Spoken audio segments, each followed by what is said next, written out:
Good morning, ladies and gentlemen. Thank you for getting up bright and early again this morning. We just have a couple of quick agenda changes I wanted to make people aware of before we get the day started off. First up, for our insurance panel at 11:30, unfortunately one of the speakers had to drop out at the very last minute, so KV Depu won't be making that panel session. However, everyone else will be still running as part of that. The only other change in the brochure as well is the 4 o'clock KYC panel. Unfortunately, our HSBC rep won't be able to make that, but we've got Vic Tam, who is the COO for Global Transaction Services at Bank of America Merrill Lynch, who's going to sit in on that spot. A few other quick housekeeping bits and pieces. So today there's feedback forms on everyone's desks. It's really important for us to continue developing the program as part of these meetings to hear what you have to say about the meeting. So if you wouldn't mind filling that in before you leave at the end of today and dropping it off at the registration desk, that would be fantastic.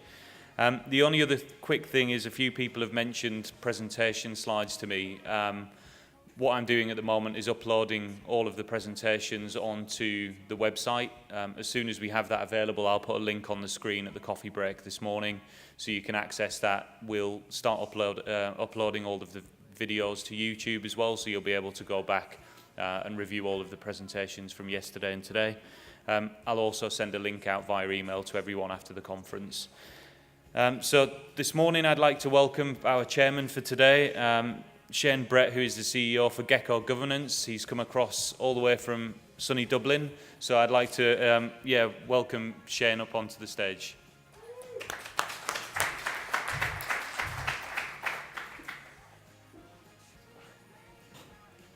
Thank you very much, guys, and a very warm welcome and good morning to day two. I hope you guys all enjoyed day one yesterday as much as I did. I thought it was very insightful. Lots of really interesting use cases and applications for blockchain technology. And I was just thinking this morning, we actually exhibited at the conference 9 months ago in our hometown in Dublin in Ireland. And so much has even changed in that 9-month period. So I think in the blockchain world, we're definitely living on dog years. So back in Dublin in October, there was a lot of talk about potentially large companies doing pilots or POCs. And we can really see yesterday from some of the really interesting discussions that that's moved on significantly. And it's great to see large financial institutions thinking really strategically about how they can bring some of the benefits of blockchain to their businesses. So what I wanted to do, guys, while I have a few minutes, is just explain a bit about who I am and what we do. We do have a stand outside just near the reception area. So please do feel free to drop by later in the day. So what Gecko Governance does is it makes it really easy for fund managers and asset managers to manage all their compliance. And what we've done that's a little bit different is nearly 2 years ago, going back to September 2016, we were the first regulation technology or RegTech company to integrate our solution with blockchain, so specifically Hyperledger Fabric. So the company itself is headquartered in Ireland. I set it up after working in the hedge fund industry and compliance for about 17 years. I used to have a consultancy in London and wrote a couple of books about hedge fund regulation. And it was very difficult at the time to find easy to use, flexible and dynamic compliance solution for fund managers who were obviously being hit by a huge avalanche of regulation right after the financial crisis. So we built that software over a couple of years, rolled it out with some really good companies like Grant Thornton and DMS Governance. And last year we opened an office in New York City and over in Sydney as well. And one of the reasons we're here this week is to look at opening an office here in Singapore and probably in September. So the company has 11 people, and last year we were funded by a company called Cosmo Ventures, who are a substantial venture capital company over in Boston in the USA. So what's happened right now, Cosmo are heavily exposed to the crypto and to the ICO space. So they have a number of crypto funds, and they've also got a number of ICO investments. And one of the areas they wanted us to look at to bring a high level of compliance and governance was to build out a new solution based on our existing technology for the ICO governance space. So our view of that area really is that The ICO world, or the token sale market in particular, there's a huge amount of regulatory risk. It's very difficult for investors to do adequate due diligence if you're going to invest in an initial coin offering or a token sale. We all know there's a huge amount of bad actors in the industry. I think approximately $9 million a day is currently being lost. And really, regulators have had enough.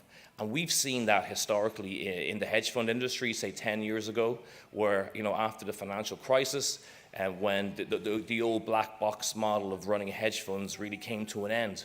And that was just like here in the crypto or in the ICO space, it was driven by the same two key factors. And that's on one side, regulators coming down much more heavily to address the area and to put proper governance and regulation in place. And simultaneously on the other side, for investors really to demand much more transparency and accountability around their investments. I mean, a lot of investors that we know, crypto funds in this particular space, they really have very little rights of recourse, and some of the contracts in place really are not sustainable long term. So we really feel that what's missing is a global governance standard for the crypto and ICO market. So we've already done this for the hedge fund world in terms of bringing a blockchain-enabled governance solution to that particular area. So we feel the next obvious stage for us is to move into this particular area of token sale and ICO governance. So only yesterday we just announced our own ICO project to raise money to build this new solution, which is called Crypto One. And what that is doing essentially is 4 key things for this particular area. It's providing investors with live oversight of all their ICO projects. It's forcing token sale and ICO projects to follow a minimum level of governance and compliance within our solution. And that currently doesn't really exist. You've got some really great projects that provide really regular updates to investors. And as many of our the fund companies we know in this area have told us, sometimes you put your money in and you never hear from them again. Or there's a lack of regular updates about auditors and foundations, and really governance in general is a problem. So right now with our existing fund solution, what we do is we give access to regulators on a permission basis to both our blockchain and also some of the key reports that we have for fund companies. And that's exactly what we're bringing in right now again for the ICO space. So we've just gone through our own very extensive 5-month approval process in the Isle of Man. So the Financial Services Authority over there has given us a license 2 weeks ago under their cryptocurrency regime, and we're also registering with the SEC over in the US as well. So really we feel that sort of approach in the future, whereby you have proper regulatory standards, a clear level of governance, and proper protocols for managing regulatory and operational compliance is really the way this industry has to go in the future. And really a core part of that as well is to pull in some of the other key service providers in this ecosystem as well. And that means companies in technology, even in PR, in marketing, specifically in AML and KYC as a really kind of key area that we believe that it needs to have a much higher level of accountability within the industry. So as part of rolling that project out, we pulled together a really good team of advisors. Jeff Parker on the top left there is the ex-CEO of Thomson Reuters. He's on our advisory board. He's also an investor in the company. And also Dan Viola in the top right is a ex-SEC senior compliance examiner. So really what we feel is that it's essentially time to move this industry from probably a niche small sector of the market into a much more investable and mainstream investment opportunity for traditional institutional investors.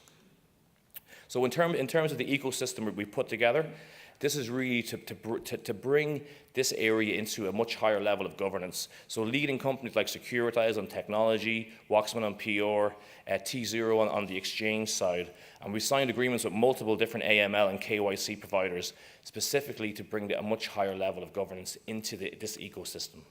And what we're actually going to do, projects that follow our minimum governance standards, we will give them a Gecko stamp of attestation. In other words, they can go to large crypto funds or institutional investors and say we are following the Gecko standard of authorization. And that includes rules in different jurisdictions that have them, like here in Singapore or in Switzerland, and also best practice governance that we've used from a really, really interesting white paper from a nonprofit called the ICO Governance Foundation.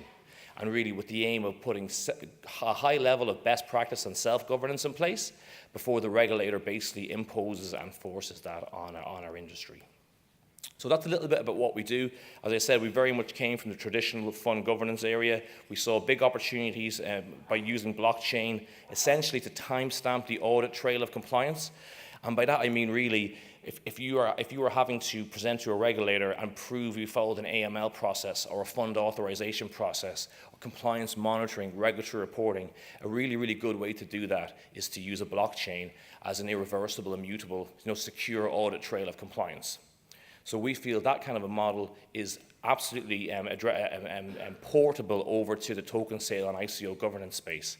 And until we get that high level of enterprise compliance, we won't see the more traditional institutional money come into the space specifically.